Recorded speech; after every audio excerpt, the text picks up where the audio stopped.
Mark Meckler is the president of Convention of States Action. He is also the co-founder of Citizens for Self-Government and was the co-founder of the Tea Party Patriots. And if I'm not mistaken, the Tea Party Patriots were also demonized by someone else, that being a president and an IRS, the leader of the IRS. Mark, on the Newsmax hotline, how are you today?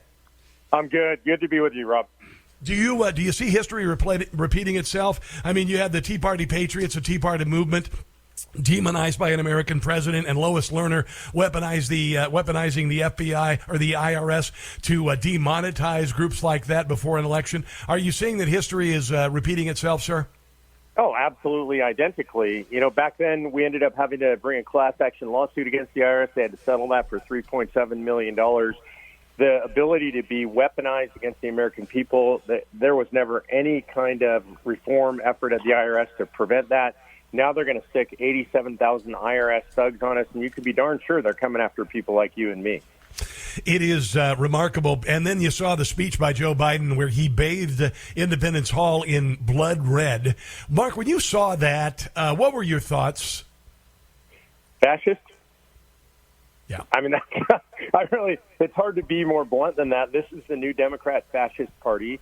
Everything he said about his opponents was fascist.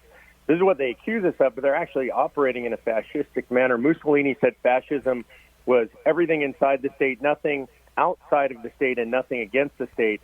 That's how the Democrats operate. Yes. This is the NDFP, the new Democratic Fascist Party.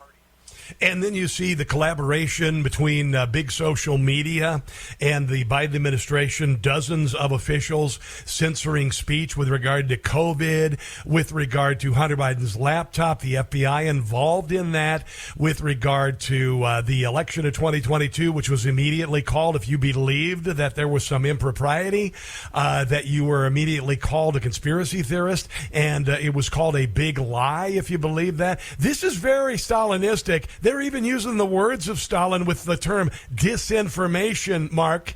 What do you see as far as the American people right now? I saw you quoted in an article this morning. The majority of Americans say Biden's anti-MAGA speech was designed to incite conflict. I saw you quoted.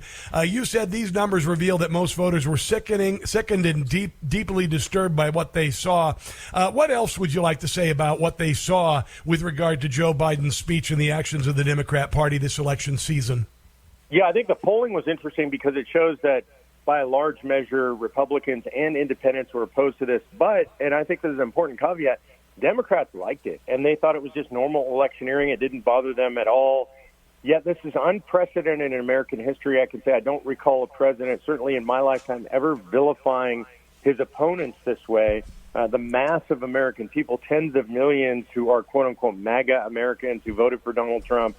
And so people think it's dangerous and horrifying. One of the things that I think is most interesting is we saw the highest percentage of people in an individual demographic that thought this was dangerous, aside from the Republican Party that you would think, were young people, 18 to 24. Almost 60% of them said this was dangerous rhetoric.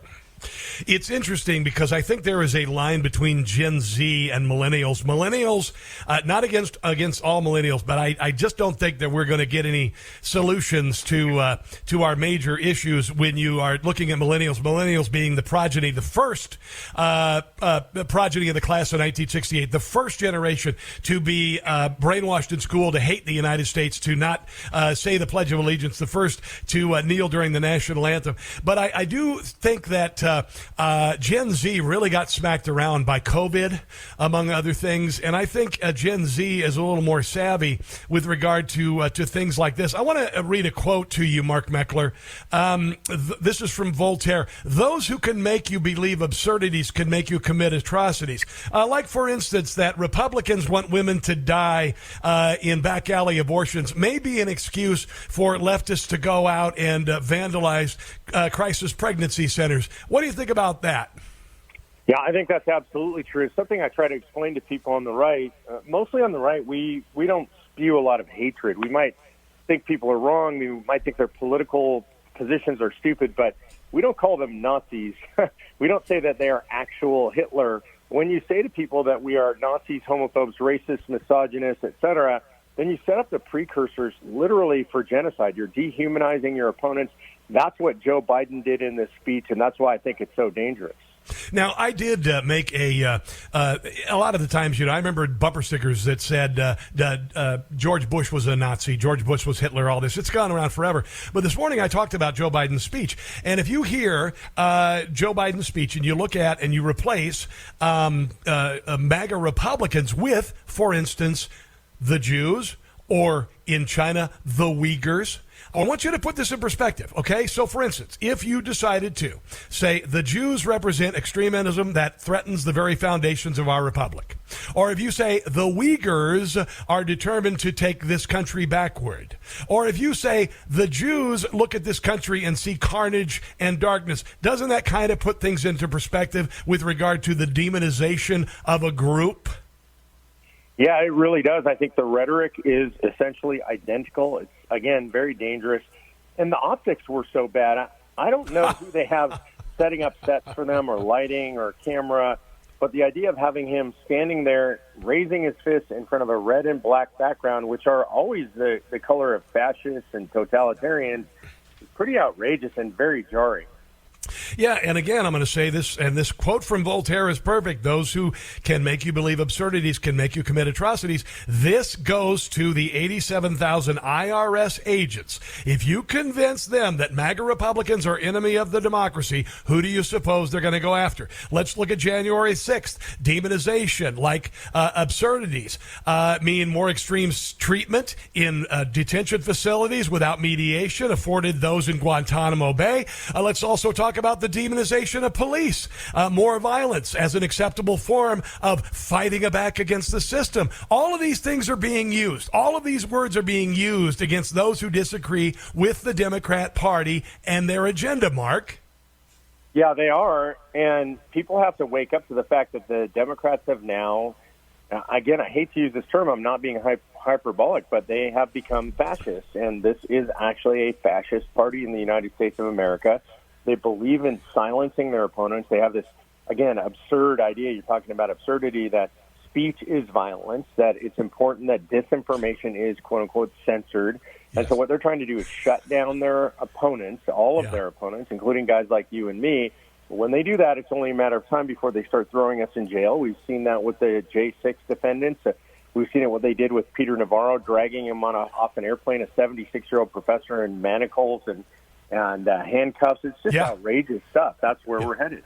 Now, let me ask you this, Mark. We've talked before, and I want to embrace this convention of states idea. A lot of people are looking for answers. They're saying, well, yeah, but if Republicans, gain control of both houses, it doesn't mean that they're going to do anything.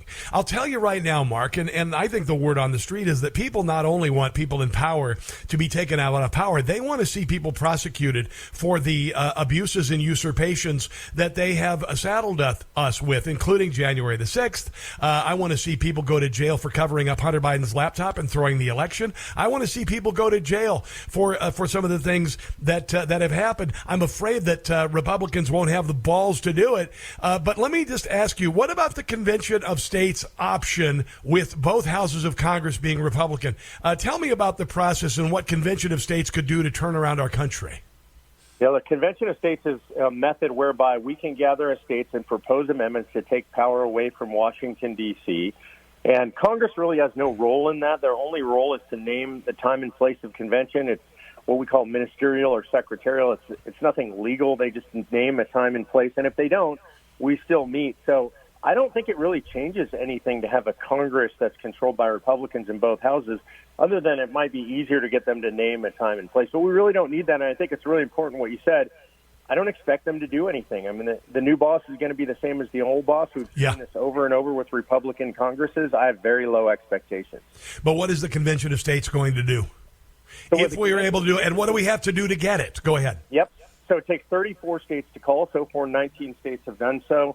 And they're going to talk about amendments that would take power away from the federal government. For example, a balanced budget amendment, a term limits amendment, not just for Congress, but term limits for the bureaucracy, for the deep state. And I think most importantly, taking away and limiting the scope, power, and jurisdiction of the federal government. No, you may not be involved in health care. No, you may not be involved in the environment. No, you may not be involved in our education in the states. We have to limit the federal government and shove it back in the constitutional box, and we can do that through a convention of states. Now, you also work with the Trafalgar Group. I check out their polling a lot because, let's face it, polls have always been used as a cudgel against Republicans to keep them from voting, for throwing up their hands saying there's no chance of us winning. That's what they're there for. You guys, I think that you are... when you look at, for instance, all the polls a couple weeks ago said that Joe Biden was winning. There was a blue wave coming, that things were really turning, and then all of a sudden, no. With regard to polling before this election, do you believe, and as I do, that the pollsters are trying to act like that Joe Biden is gaining momentum, when in fact absolutely do not believe he is, because there's no other bellwethers that would say that the American people want to vote for him, including the economy, gas prices, etc. What do you suppose is going on right now with regard to Republicans sweeping both houses of Congress? Because I still believe that the fire is still there, and it is going to happen. We have to be vigilant, but the fire is still there. Go ahead. Yeah, I agree with you. So I would say, look, I'm going to give the Republicans a certainty of taking over the House of Representatives, barring some unforeseen catastrophe. I think that's pretty clear. The question is by what margin. Hopefully a large enough margin that we don't have to rely on a squishy few in the middle.